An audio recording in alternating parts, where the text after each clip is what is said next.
Get ready to do life and business on your terms and truly live your big ticket life.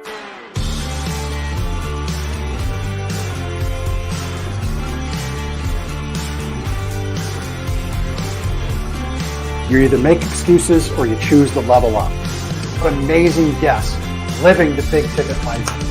Woo! Woo! Brandon Brittingham. Appreciate you having me here today, man. It's that kind of discernment, that kind of focus, that kind of forward thinking that's so important if you're going to succeed in business today.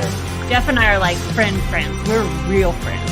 We are And so you unlock fortune and freedom without all the stress that normally comes along with it. It all comes down to your why. Your business, why are you doing it? How is it going to change the world and what's it going to do for your family? I want you to celebrate your success. Talk about the struggle.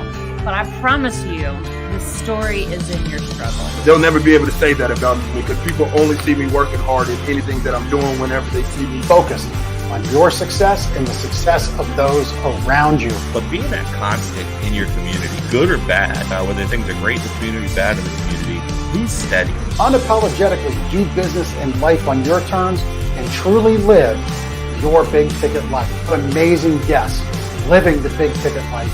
And we discuss how they do it and the big ticket methods they use. The things that make your life successful so you do life and business on your terms. In and of itself, the only limitations that we really have on ourselves is the ones that we allow to be put on ourselves. And most people don't look at it in that perspective. There's nothing wrong with being humble, but there's also nothing wrong with stepping into your superpower and letting people know who you are.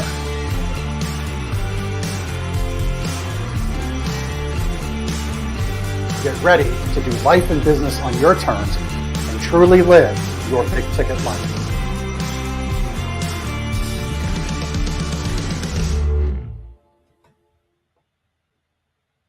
All right. Well, listen, I've got a great guest for us this week, Kevin Faulkner. This is somebody who self-described here would say was lost, rudderless for 50 years of his life and has recently found intention and focus and is like just really happy and super hyped to be doing what he's doing with his business, which, by the way, he started with $50, an iPhone, and a printer. And so he's got 3B Credit Health, helping people repair credit because, as we know, as smart people, having good credit unlocks a lot of doors for you in life.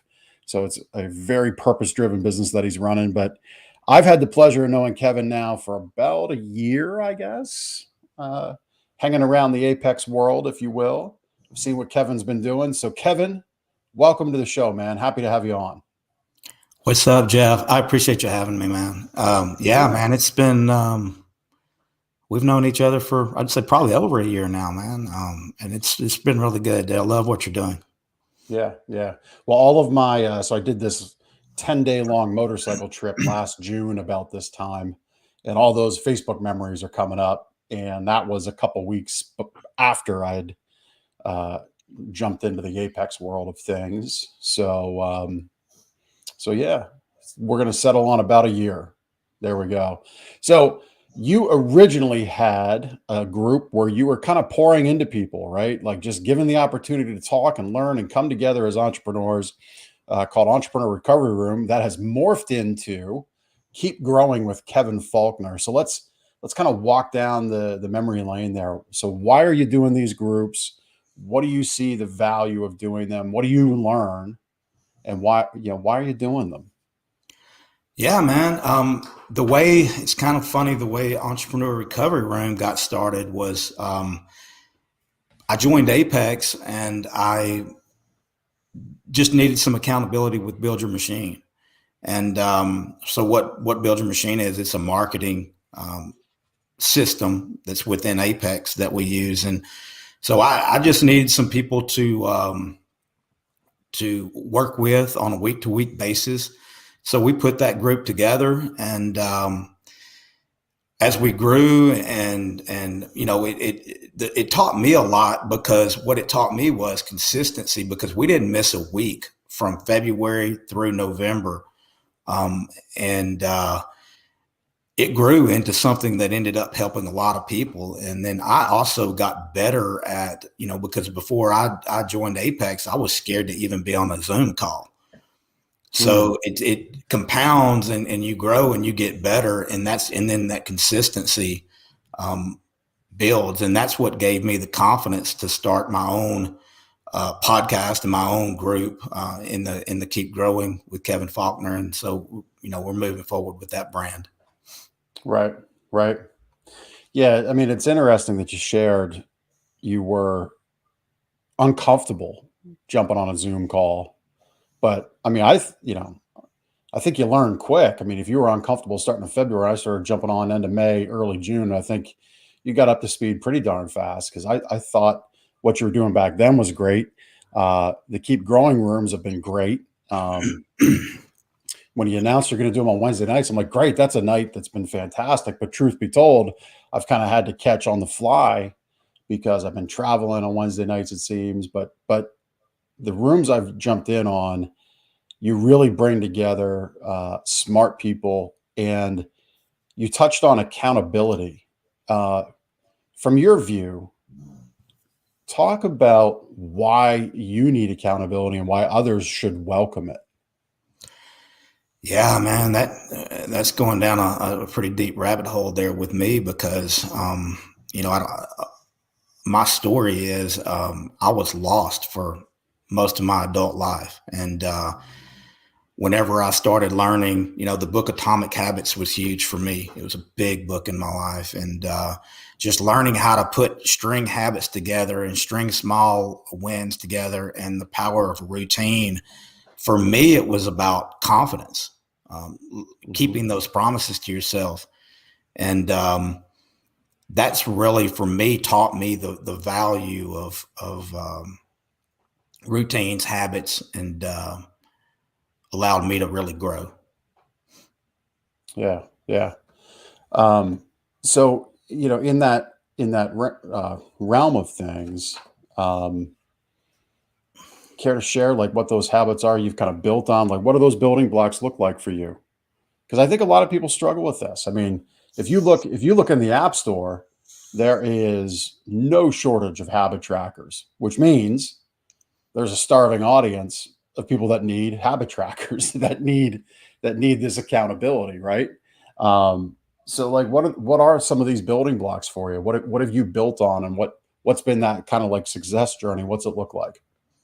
Yeah. So for me, I had a lot of trouble with confidence. I had none really late into life, man. And I had no clue that was the problem, and why I couldn't string together any continual success. But the habits, those small habits, Ed Milet says this best: when we keep promises to ourselves, that's where confidence comes from. So we have that personal integrity. And that, for me, aligns with waking up in the morning and reading 10 pages every morning, staying in that routine, so that getting that, I do just a walk every day, but it's consistent, and I make sure that I get it done. I take my dog for a walk every day. We can talk about that a little bit, but that was one of the bigger things that played a role in bringing me around whenever I was going through a really, really, really tough time in my life in the fall of 2020, was just those habits of taking my dog out for a walk and knowing I had to take care of him. Yeah. Yeah. So it doesn't have to be, the point is, it doesn't have to be anything world changing to get you in that rhythm where, okay, this is bigger than I am. I'm going to keep this promise to myself, because keeping this promise to myself is going to allow me to have the confidence to take on the real challenges that come with life. Right. Right. Yeah. I mean, it's you touched on something about these habits, keeping your word with yourself, getting into a routine. You can't there's a cliched saying. It's a good saying, but a lot of people say it, so it's a cliched one, of pouring into people. Well, if your cup's got a hole at the bottom of it because you're a mess, you can't pour into anything. In fact, when people do recognize that somebody's struggling and you got that hole in the bottom of your cup and they pour into you, what happens? It just falls out the bottom, right? So, we talked about this in the pre-show. So I always kind of clarify that because I don't want listeners or viewers to think I spring stuff on my guests. But you brought it up. The fall of 2020 was a rough time. Let's talk about that.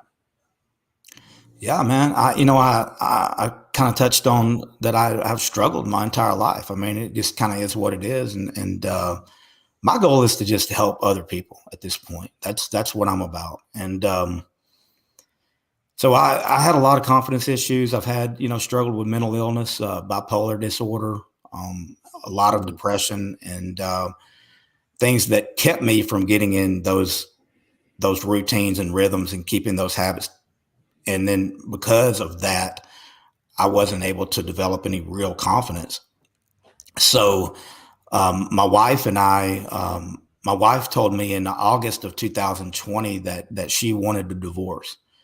And my wife, let me just preface this by saying my wife is a total winner. She's done really good in life, and I'm very proud of her and honored to be her husband. And she wasn't wrong at all. But I remember whenever we were at the marriage counselor, and I was so lost as to the whole thing. And I just had my head in the sand and didn't understand what the problem was at the time. And so I remember telling this marriage counselor, I said, at this point, this is out of my control. There's nothing I can do here. But whatever happens, I'm going to come out of this better, whether we end up still together or we part ways and live our lives separately. I'm going to become a better human being after this. So I went and stayed with a friend of mine, and that's, man, when I had a really defining moment to where, like, one night I just broke down and I realized that all my problems were 100% mine and my fault. It wasn't my wife's fault. It wasn't my 200 jobs fault that didn't work out. It wasn't that my relationships were terrible. It was my fault. And that created a humbleness that really allowed me to grow, man, and to start changing my life. Humbleness leading to growth. Imagine that. That's a writer downer. And, again, those watching, I don't want you all to think, oh, Jeff's doing work while he's interviewing people. I make these little notes, and then I'm working on a process in my shows to little pro tip in these shows. You produce, whether it's an audio podcast or a video podcast, you're producing half hour to an hour, however long your show may run. So I write down these little more poignant moments and then spit them out later after the show, right? Henry Ford's famous quote, one of his many, was he uses all parts of the pig, which that sounds like a good old Texas boy quote, but I don't know that Henry Ford ever stepped foot in Texas. He was a Detroit guy, but anyway, humbleness leading to growth, man. I like that a lot. It kind of reminds me of Brandon Brenningham, and he's been on the show. He's in my intro. There's nothing. I'm going to botch it, but he said there's nothing wrong. You can be humble, but there's nothing wrong with stepping into your superpower, right? So you've come from the fall of 2020. You realized you're going to come out better. As I understand it, you've come out better with your wife, right? Yeah, absolutely. We're happier than we've ever been, man. It's awesome. It's been really good. So I started. I just decided, that I was going to grow from it, and I wanted to understand at the time. I wanted to understand what was going on in her mind, why it had happened the way that everything had happened the way it happened, because there wasn't any adultery or anything like that, or it was just really, the fact that my wife had worked her butt off her entire life, and I wasn't doing that. That's really what it came down to be honest with you. And so I bought this book called The 3% Man, and I wouldn't really necessarily recommend it to everybody because it's kind of a dating book in a sense. I'd seen the guy's stuff on YouTube, and So he said in that book, which this is a lesson for everybody and for the listeners. He said to read that book 12 to 13 times, because that's when you'll really retain the information in it. And I did what he said because I didn't have anything else. I was sleeping on a little twin bed at my friend's house in the back room. And I just didn't have anything going on at all. I was devastated. And so I read that book 12 to 13 times, like he said. Mm-hmm. And if I had to sum up what I learned out of that book, it was that women, and this falls with anybody, want somebody that has a purpose.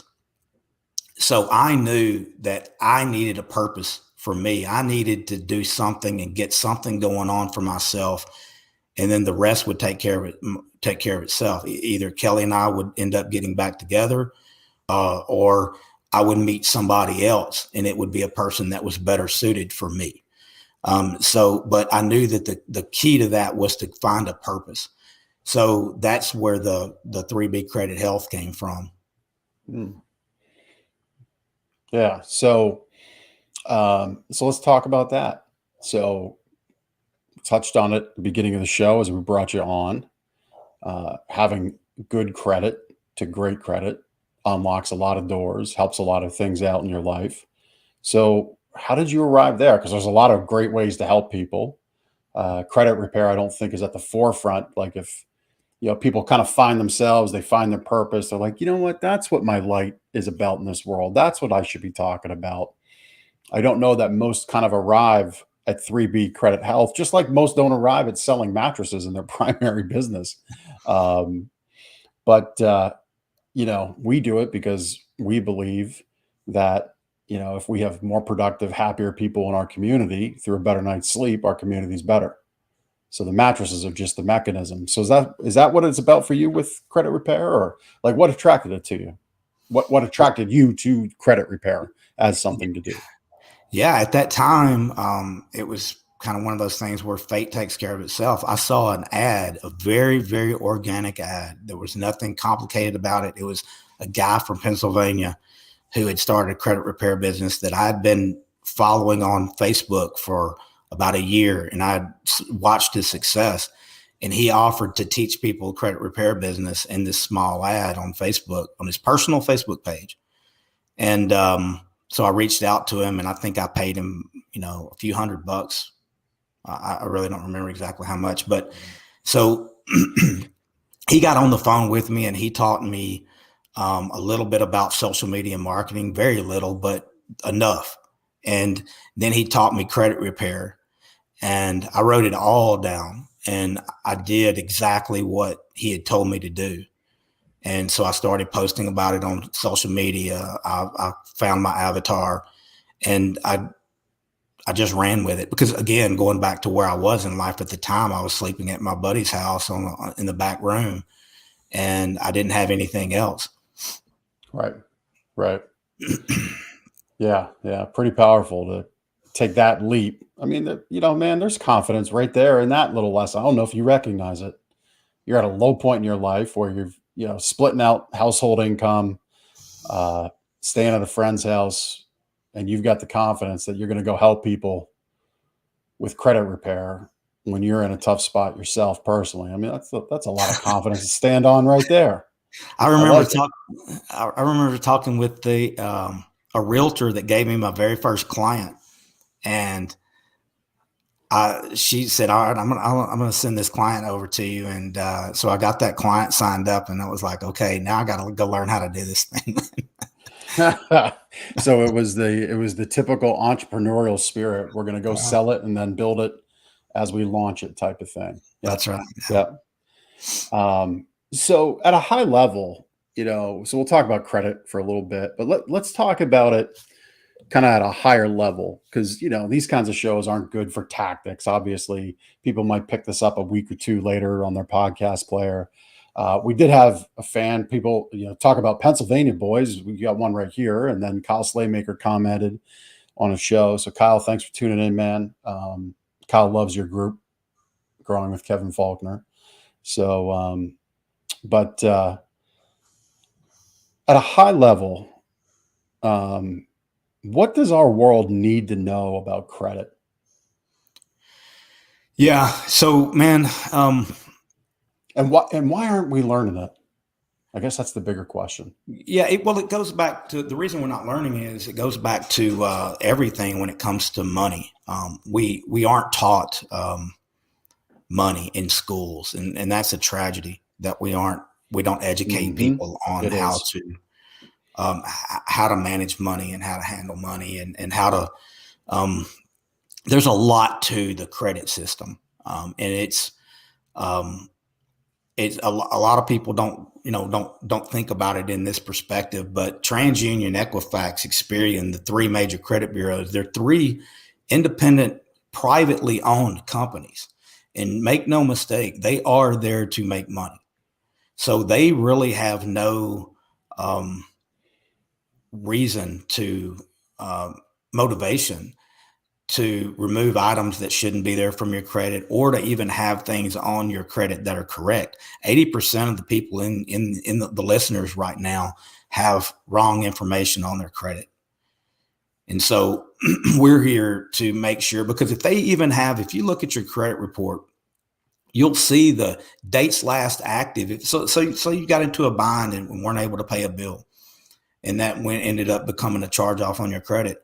Well, when you go look at your credit report, you'll see, guarantee you, TransUnion, Experian, Equifax, they're going to have different dates for dates last active on that. Well, what that means is that you don't know when that thing's going to ever even come off of your credit. Right. So if you're a person that says, okay, I'll take my lumps. I know I didn't pay that on time. I'm going to, outweigh the bad with the good and raise my credit score. Well, if they don't have the dates right and they've got 2017 for one date and 2015 for another, which I see all the time, that's 2 years. So they're supposed to remove it in 7. Right. So really, if it was a beginning 2015 thing, but the one has it labeled as 2017, you're paying the price till what, 2021? Yeah, 7 years, 9 years. And that affects you. That affects your interest rates. That affects your ability to buy a certain, maybe it's a certain size home that you want or a car that you want or whatever. Yep. So on the, again, we'll keep this a little higher level because, I think anybody listening, they may know it, they may understand it, they may not, but I think everybody could agree that they weren't taught in school, not even in college, how to, like you said, how to handle money, how to understand a credit score, how to understand finance. I have my theories on why that is. What is your theory? I don't think it's just like, big pharma or anybody else. I don't think it benefits the system for people to be educated. That's my theory. Yep. I'm right there with you. Because if you're charging somebody 23% for a car loan and you're not teaching them how to get that down to that where they can qualify for that 1.9 or that 0%, everybody makes money except the consumer. Right. Yeah. I actually just had a conversation yesterday with somebody looking to buy some mattresses, and they were asking about other alternative forms of payment. And I said, because they actually were on our website and the link was dead. We have our financing links on our site in a handful of different places. And we made an honest mistake. We had one page where a no credit needed link was up, and it didn't go anywhere because we took that access to that provider's portal down. And the reason we took it down is because, when you're dealing with like a Synchrony Bank, a Wells Fargo Bank for consumer finance, it is very straightforward. You have a term, it's 0% if that's the program you bought, right? Which that's what we offer. It's 0% for the term. And I mean, we tell people, look, do not take this to month 13 if you're getting 12 months 0 interest, because you will get hammered back to today, 30% interest. Well, 29.9, 30% interest on whatever's left to be paid off. It just gets added on, and now it compounds. And that's a bad position to be in. I want you to give me that extra money and get you a nicer set if you're going to go pay it. So please keep it in the term. These no credit companies, are just so usurious. And the reason we took it down, because for me, one of our core values is we say what we do and we do what we say, which Apex has that in one of theirs, but we've been on that tip for quite a while. It came from my grandfather. A little tweak on integrity is what you do when no one's looking. But I just couldn't offer those things because the programs changed all the time. And even when there was a light at the end of the tunnel, it seemed like it was a freight train coming at the consumer. So we just stopped. And I told this person, like, look, if you want to go down that road, here's what to watch out for, but I'm not going to walk it with you. And if that means losing your business, you're going to remember me as the guy that didn't take advantage of you. That's the way I look at it. Yeah, amen. And I try to do that same thing with credit repair. If it doesn't make sense for somebody, and I don't think I can get anywhere with it, I'll explain to them exactly why. Explain to them exactly what's going on. A lot of people can testify that I've been on the phone with them and just gave them pointers on what to do, and then hopefully they went and put that stuff into play, and we help them get where they're trying to get to. Right. The money will come. You don't have to force things to make a sale. So in that vein, we'll kind of shift gears here. So you get on the phone with somebody, you see a rough situation, or you see any given situation. Maybe they're not in a position to use your service today, but you do pour into them, you do give them pointers. But shifting gears, it does require them to go do the work, right? Yeah. And this is one of these cliched statements. Again, I say cliched not to insult anybody, because in a lot of worlds, the statement "do the work" is the ethos, it is the culture, and it is appropriate. But let's talk about what doing the work at an entrepreneurial level. What's that mean? Like, what's it look like for you? For Kevin Faulkner, doing the work means serving and over delivering.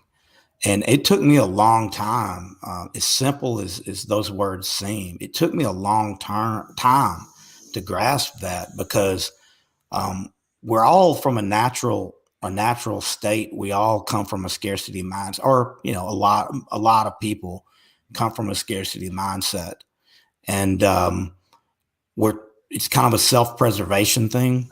And that kind of, Jeff, goes back to what we were talking about a minute ago about the consumer is not taught this way for a reason. But if we believe we're taught that we can't do things from a young age, and then we buy into it and we carry these limiting beliefs for our entire lives. But if we can get past that scarcity mindset and live with an abundance mindset to serve others and help other people solve their problems, then and you over deliver with that on a wide scale, that's doing the work, and that's the key to entrepreneurship. Yeah, love that definition. I mean, again, it's kind of that umbrella definition that sits atop. Now, you could say do the work, and credit repair is, okay, you got a lot of bills, you got limited income, you got to start tackling one or two.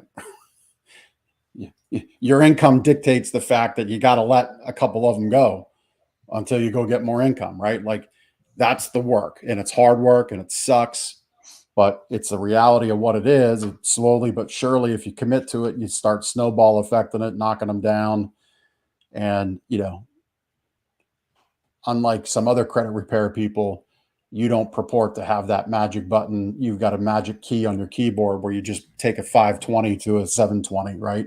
You don't have that key on your keyboard. Well, you can do it, but it takes a little time. Right. It takes the work, right? It takes the work. I mean, it's, that's the thing is, if I, and this is just being honest and being real. If I could could do that. You think Ed Milet's got money. I mean, can you imagine if I could fix somebody's credit overnight that was at a 550 and turn them into a 720 just overnight, like Right. with a flip of a switch? I mean, let's be real. That's not how life works. That's not how it works. Right. And so it does Yeah. take work. It takes education. It takes putting things into play. And then I'll work on my end to make sure the credit bureau is doing it the right way and doing it the way they're supposed to be doing it. Right. Right. Yeah. I mean, that's the thing with our society today is everybody see it like Ed Milet. And we'll pick up on him in a little bit in the $1 Million Mastermind event you just came back from. But people see folks like Ed Milet, Dan Fleischman, Ryan Stewman, Alex Rodriguez in this case at that event.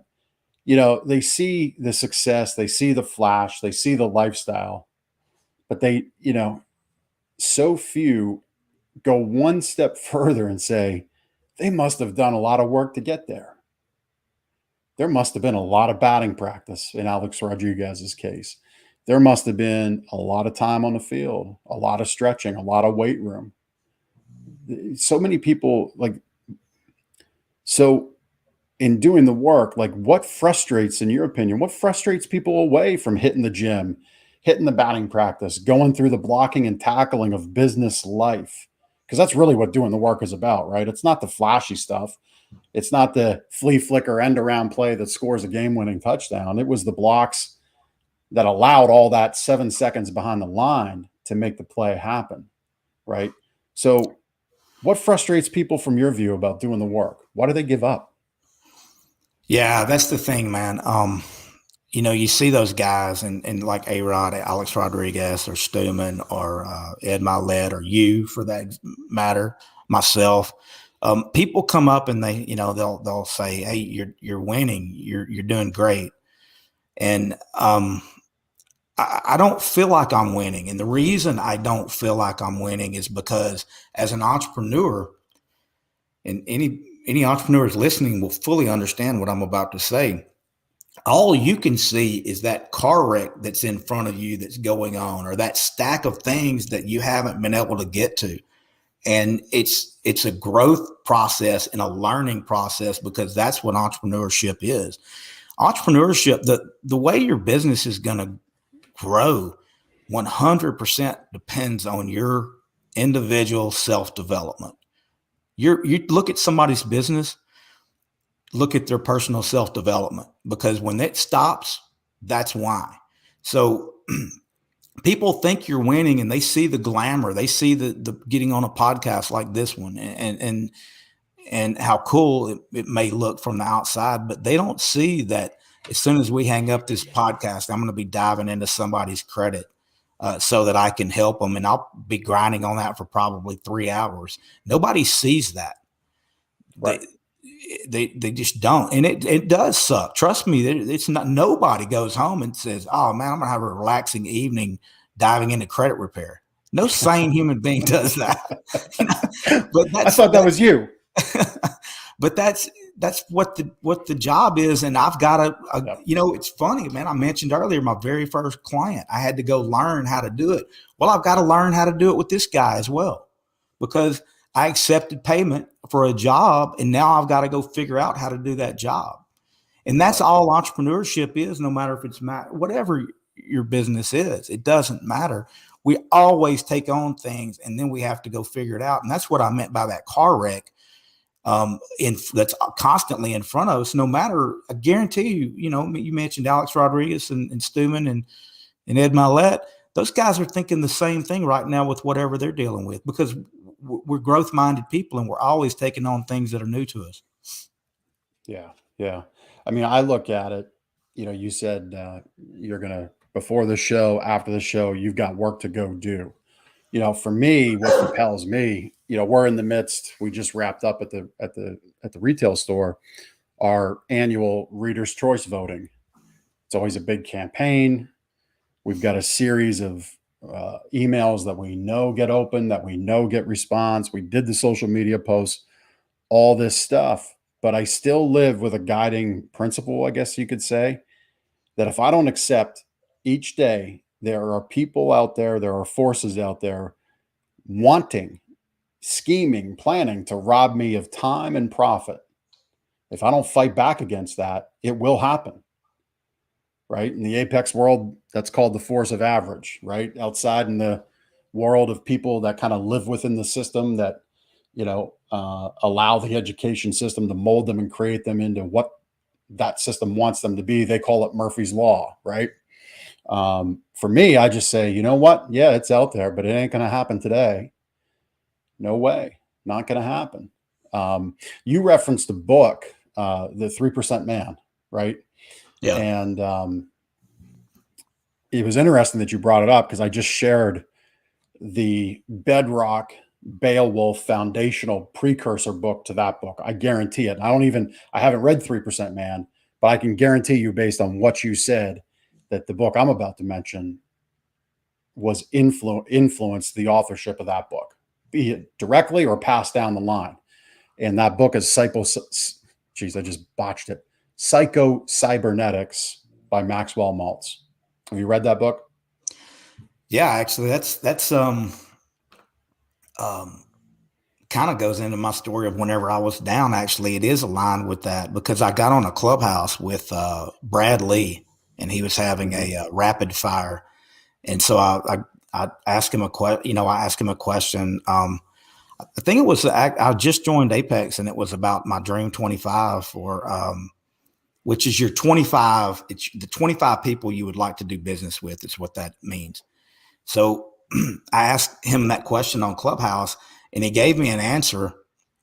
And then it was over my head at the time. My confidence level just couldn't comprehend it. I mean, he told me go get a contract with the government. Well, that was just past my line of thinking at that time. So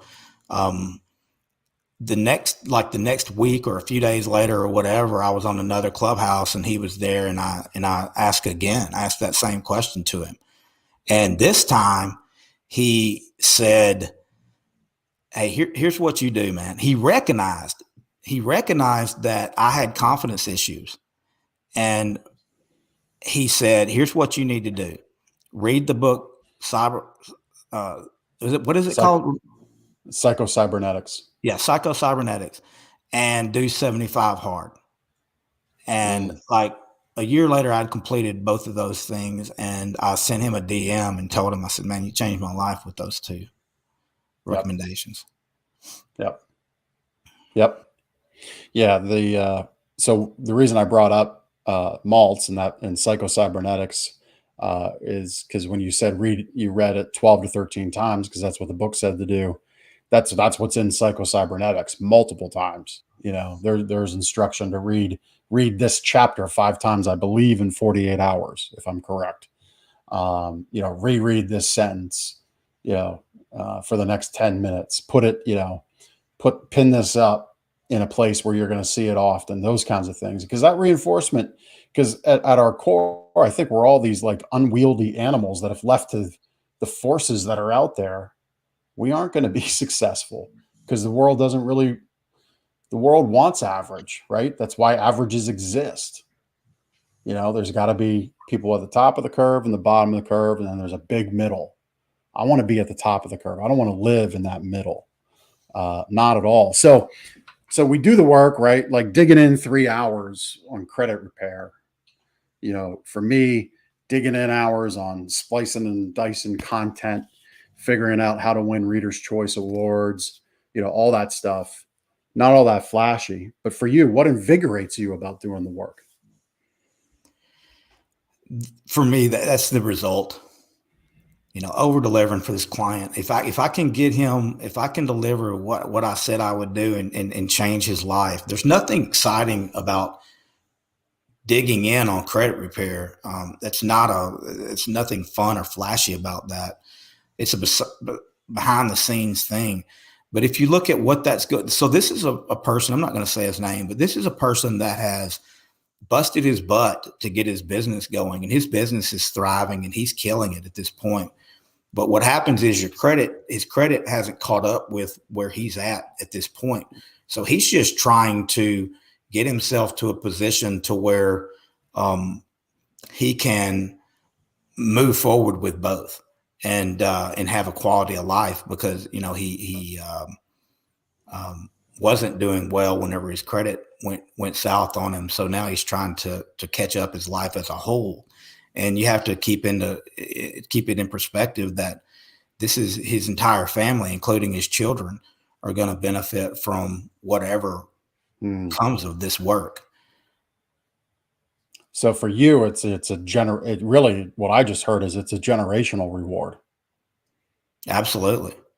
At some point, him and his son may be out fishing or hunting or doing something together, and he may tell him, son, don't ever get into this situation, man. This is what I had to go through, and this is what happened, and this is how I got better. I know Sammy Smith's been on your show, and or Sammy Knight rather has been on your show, and Sammy talks about it's our duty to pass on all the knowledge that we get in life to others so that they can do better.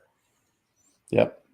Yeah. I mean, I just literally, my son's graduation party that night, after it was all done, we're sitting around the kitchen table because he wanted to open his graduation cards. And man, I got to tell, I'll say it publicly here. I've said it on my Facebook page. We are blessed to have the people around us, the family and friends in our local network. I mean, our kid was financially blessed from people for graduation. And out of that, I said, all right, now that you're an adult, here's, and we've put him on a credit card to get gas in his vehicle. So his name's out there, and we're starting to build that profile for him discreetly as a young adult. But I said, now's the time, because now if you put away $200 a month and you commit to that every month, by the time you're 38, you'll have $1 million plus in a retirement account for yourself. And I looked at him. I said, how easy is it for you right now to make $200? He says, oh, that's easy. I make that every weekend. I said, there you go. I said, just gave you keys to the kingdom, really, that nobody in school's given you. No one else is talking to you about it. So like, this generational stuff is important. And I want listeners to really take that to heart. What Kevin just said, I mean, pouring down that information, helping this man out, because it's going to set his family up. Man, that is invigorating about doing the work, for sure. I love it. Sorry, I went a little long there. I was a bad podcast host where the guest kind of sits there and wonders, what the heck am I doing on the show? But anyway, I like the conversation. I enjoy it. Yeah. But so we've talked about scarcity mindset. Let's kind of put it in reverse a little bit, because we talked about in the pre-show. I wanted to touch on this with you. So for you, scarcity mindset really kind of controlled you to the point where just having this conversation was difficult. So why was that? Yeah, it crippled me. I didn't feel like I had value, man. So the things you and I have talked about on this podcast, I didn't value myself enough to pass information on to anybody else with any confidence. That's how bad my self-esteem was. And so it was to the point to where, like, literally, if I was talking, I would, there would be, I didn't stutter, but there would be a lot of like uhs and that kind of thing, and just really weird about it. And that, I've always been in sales, and when you're selling a product and you believe in this product and you've got a good service for somebody, you have to share that with them with a confidence. And if you know your product and you know that it's a good product and it's going to change their life, that's easy to do, but that's having the value. That's understanding the value of your product. But I didn't have that with myself, so I couldn't see it in my product either. And this was way before credit repair. This is 30 years worth of trying to figure it out in my life, because of some of the things we had talked about, the bipolar disorder and that kind of thing that I dealt with. And just once, you start that snowball going in the wrong direction, it can go for a lifetime. And that's one of my passions moving forward is to help other people that are in that same position. And there's a lot more out there than we realize. That Oh yeah. Their problem is they just don't value themselves. And if you don't value yourself, you're not going to give value to the world, like you talked about with if your cup has a hole in it. Yep. Well, I mean, we're gonna, you know, we hit reverse. We're gonna go like into first gear, but we're gonna go vertical down into a deep hole. You know, when we look at what our society values, look at the press coverage on this nonsense Johnny Depp Amber Heard trial. You know, look at the coverage. Any one of the 4 or 5, I don't know how many of them there are anymore, of the Kardashian crew. You know, they sneeze and it gets page 1 coverage, right? It's ridiculous. That's what our society values. What our society needs to value is people like Kevin Faulkner willing to put himself out there and say, hey, if you struggled with this, I'm willing to talk with you about it. And I love that you just shared that. So I love the fact that you did, because I want to say, if anybody listening is struggling with some of those issues that Kevin has shared, that he's dealt with, obviously Kevin is not a psychiatrist, he's not a doctor, but if you want somebody to talk to, I'm correct, right, Kevin? Absolutely. And you know, my you Facebook group, Keep Growing with Kevin Faulkner, we're changing lives in there every week. Right. This is what our and that's society free to needs. everybody. Yeah, this is what our society needs to value. And when we talk about Murphy's Law, when we talk about the force of average, when I drop my line that I believe there's a grand scheme to steal time and profit from me, this is what, if left unchecked, you look in your social media feeds, and you do a little test on your own. Open up a second account and only like negative stuff. Watch what happens. Open up a third account and only like super positive stuff, puppies and kittens and unicorns. Watch what happens. And you will see a diametrically opposite life through those social media feeds. Now, think about the fact that 80-20 rule exists everywhere. 80% of people, they are not intentionally engaging in their life with moments like this, to tune in to shows like this. And I'm not saying I'm a great show. I'm saying I'm having positive people on who are doing impact. I am saying that 100%. But am I a top podcast? No, that's obvious. But the reality is, if you're tuning into something positive, you are fighting that algorithm. And there is a very real algorithm to life, both spiritually, universally, digitally on the device you're listening to this show on, that's working to keep you down. And you need to tune in to folks like Kevin. You need to listen. If this podcast hits your ears right now and you're struggling, you need to listen to that message and tune in. It's right in the show notes. You get a hold of Kevin. We've been flashing it on the screen if you're watching. But like, this is serious stuff. And what our society values needs to change. People like Kevin Faulkner have value, and we need to be a part of their world, and we need to be a part of other worlds. So, brother, I love what you're doing. You know, love that you're putting yourself out there that way. Yeah. And to add to that, Jeff, you know, there's a lot of people that are buried so deep that they just don't see any hope because of just what you shared, because it's meant to be that way, that society as a whole is kept down, and we feel like it's hopeless. We can fall into that. And that goes back to me in August of 2020. And if you're out there and you're having problems, or you don't think there's any hope, you're really just, I promise you, if you've liked anything that I've said, believe me when I say this, you're just one decision away from changing everything, a few habits away from changing your life and getting that momentum going in the right direction again. Yep. Yeah.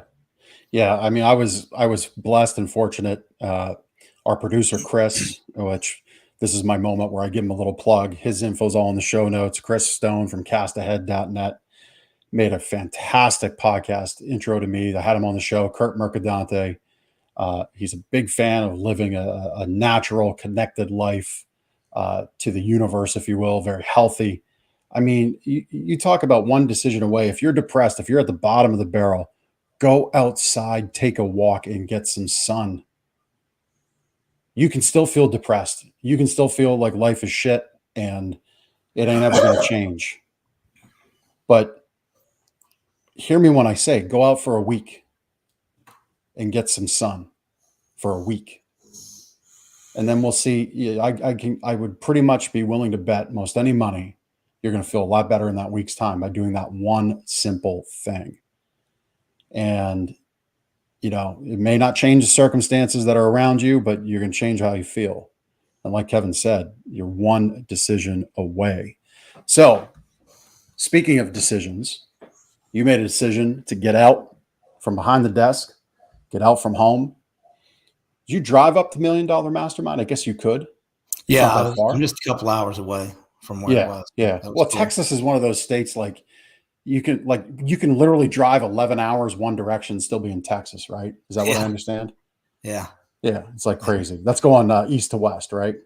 Mm-hmm. Something like that. Actually, more than that. I think it's like 16 hours from one side to the other on east to west. So you made the active decision to go to $1 Million Mastermind, which is the Apex World's marquee event. And again, I talk a lot about Apex on here because there's a lot of great people. I talked in the pre-show about the guests we're having on. Kevin's kind of the end of a run of Apex guests. I got a bunch of other guests from other circles of influence coming on the show. That's no shade to Apex. It's just what it is, how the booking worked out. But there's a lot of people really crushing life in the Apex network, and you deserve to hear them. That's why I had Kevin on too. So Kevin makes a smart decision, goes to $1 Million Mastermind, the marquee event that Ryan Stewman, Break Free Academy, Apex World put on. So what'd you think of the speakers? Who was your favorite? Give a little rundown for those that missed it. Because, man, 2022 was fire. So Ryan ain't going to go backwards in 23. So let's set the table. Yeah, man. Wow. That's all I know to say to lead off with that. But it was amazing, man. The electricity, the fire. You had, I didn't get there till the second day. So I didn't get to see Sean Whalen. I still have never seen Sean Whalen speak. So I would love to do that. But the first, I get there and Logan Paul is a special guest that they brought in. And I'm a fan of Logan Paul. And he was a bonus unannounced guest, right? Yeah. He just showed up, and so you're for those of you that don't know Logan Paul, he's a MMA guy and podcaster. YouTuber. Yeah, my boys wanted to be like Logan and the other brother for the longest time. Jake. Yeah. Yep. So it was quite a treat. To see and hear the perspective of someone that's done it before on YouTube, and that was fun. So that was the first speaker for me to hear, and then Ed Milet was right behind that, and man, Ed Milet just killed it. He is such an amazing speaker. My gosh, he delivers. He makes you laugh. He makes you cry. He inspires you. He puts some fire under you. He is amazing, all in 1 hour conversation. And so I heard that Ed had the stadium, like, you know, there's always in a big stadium, couple thousand plus people, right? Were there. So there's always going to be that little rumble and undertone of noise and side conversations in a venue like that. But I heard he dropped some knowledge that like you could hear a pin drop. What was that? Do you recall? Well, he's got a new book out, and it's called, I believe it's called One More. I know One More is basically the theme behind his message, and it comes from a story of the loss of his father, and he takes you down that path of losing his father in, I think it was 2020. It was when COVID was going on. And he asked his dad, you know, why are you doing this? Why are you going through all this treatment? He said, because I want just one more time with you, one more time with your mom, just one more day. And that's why I do everything. So I do what I do today so that I can have one more. And then tomorrow I'm going to want one more. And that kept his father alive. And it landed with Ed, it landed with me, it landed with millions of people, because it's such a good message about finding success. And it really goes along good with what we've been talking about today, because if you are struggling and you're having a problem, no matter what that problem might be, if you can just push forward one more time, one more day, the solution's on the other side. Yeah. Yeah. That's powerful. Very powerful. So we're about ready to wrap up. What would you share to people about the value of, whether it's an Apex event, I'm a big fan of Dan Kennedy. So, Russell Brunson bought that organization. So the No BS community, I think they call it now. But whatever community, whatever sphere of influence you want to jump into or think you want to jump into, what do you get out of going outside your office, getting out of town? What do you get out of that? And what would you say to others that kind of maybe have that confidence issue? They struggle with that issue to make it happen. So for me, it's about the networking and the getting to know other people that think like I do, and just proximity. We didn't dive into this, but part of my struggles were that I didn't align myself with the right people. And that ended up snowballing for me into a really negative place in life. And if you align yourself with the right people, that's that old saying, man, that if you look at the 5 people you're around the most, you're going to be the average of them. That is the truest statement you'll ever hear. It is. It is. And the inverse of that statement is, some would say, well, there are people in our society who can't get around good people. To that I say, well, they can stop hanging around suck-ass people. They can do that. Yeah, and man, I call bullshit on that one. Yeah, yeah. I mean, the time they spend hanging around with, loser mindset, criminal mindset, bad element, bad influence, that time they could spend on their phone watching inspirational YouTube videos for free. Right? I know, because I've done it. I've gotten away from that. So I know you can get away from that. I mean, not long ago, I couldn't buy a $5 Little Caesars pizza. Right. And I did have that negative stuff. So I didn't like what you're talking about with YouTube videos. And that's where I started. That's where I found the guy that wrote that book I referenced, 3% Man. Yep. Yep. So I'm sorry, I cut you off. The value getting events of proximity would be your biggest one, right? Getting aligned, seeing that there are other people like you with your struggles. And also seeing that people, also, Jeff, I really want to talk about this just a second. People that are further along than I am, that have been doing their podcast, that have been running businesses for years, that are doing well, to get to see and talk to them, shake their hand, pick their brain, and then learn. The biggest takeaway you're going to learn is they're no different than you are. So that goes back to that value thing, that we value ourselves. And then when you can have that conversation and you can see that this is just a person just like I am, and they're scared and they're insecure and they're trying to grow, and they've got to go figure it out, how to do it next. Well, that encourages people. That encourages me that I can do this. I can move forward. I can do what these people are doing. I just need to be consistent with it and just keep grinding. It's going to come. Yeah. Yeah. 100%. 100% agree with that. Love it, man. So let me ask you this as we look to wrap up top of the hour. So I remember one of the rooms, I'm not sure if it was a Keep Growing room or the Entrepreneur Recovery room, but it was a room with Kevin, and you need to get in a room with Kevin. So again, we've put his Facebook group link up in the show notes, and we flashed it on the screen. So wherever you're listening to this, whether it's video or audio, just look in the posting and you'll find the link. But you talked about having a big old ranch with a bunch of acreage. And that's what I would call an ingredient of a big ticket life. So how's that journey coming along? Man, yeah. Without getting too in depth on in personal. I've got, my wife and I are doing better financially than we've ever done. And my business is doing better, growing by the day. And so we're headed in that direction for sure. That's awesome. That's awesome. I'm glad to hear it. Glad to hear it. Keep it alive, man. Keep working towards it. It's awesome to hear, because it was a big ranch you want to have. That's cool. Yeah. I'll be happy for you when you get it. And I want an invite to it. Yes, sir, So, man. I'd love to have you on that, on my podcast as well, Jeff, soon, very soon. Yep. All right. Well, listen, Kevin, I really appreciated your time today, your time you gave, our time together talking. Love spending time with you. Seriously, I don't care what level you're at. There's a lot of smart people that come through Kevin's room, a lot of smart people, a lot of successful people. Who do you got tomorrow night? Stacy Rasky. Stacy That's Rasky will be in there tomorrow night. She's always fun. Yep. I mean, so don't think you're above it.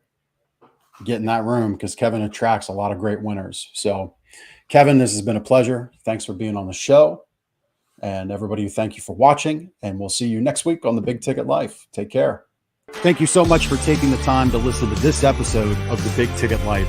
You've heard from another amazing guest living their own big ticket life, and now it's time to live yours. First, I'd love for you to take me up on my free gift to you. Claim your gift at gift.thebigticketlife.live. That's gift.thebigticketlife.live. See, all your life you've been told what is and what isn't possible by the loudest voices from the cheapest seats. It's time to finally do life and business on your terms. Sure, you've heard similar things, but without clarity on what can be done, it's easy to have your customers, employees, maybe even partners, and your spouse keep you from truly living a big ticket life. My big ticket methods shift you into that investor seat in your business, away from commodity and away from competition, into a market of one, so you can finally live your own big ticket life. So my gift to you is for you to book your discovery call today, where we'll uncover first the Chivo behaviors, those chief everything officer behaviors that hold you back, and why moving into the investor seat in your own business is critical. 2, we'll uncover the premium position that's up for grabs right now in your market that you're missing out on. And 3, which big ticket methodologies are just waiting to be dropped into your business to explode your sales and profits. So again, thanks for listening to this episode. I'd love for you to take action right now. Accept this gift, book your call, go to gift.thebigticketlife.live. Again, that's gift.thebigticketlife.live.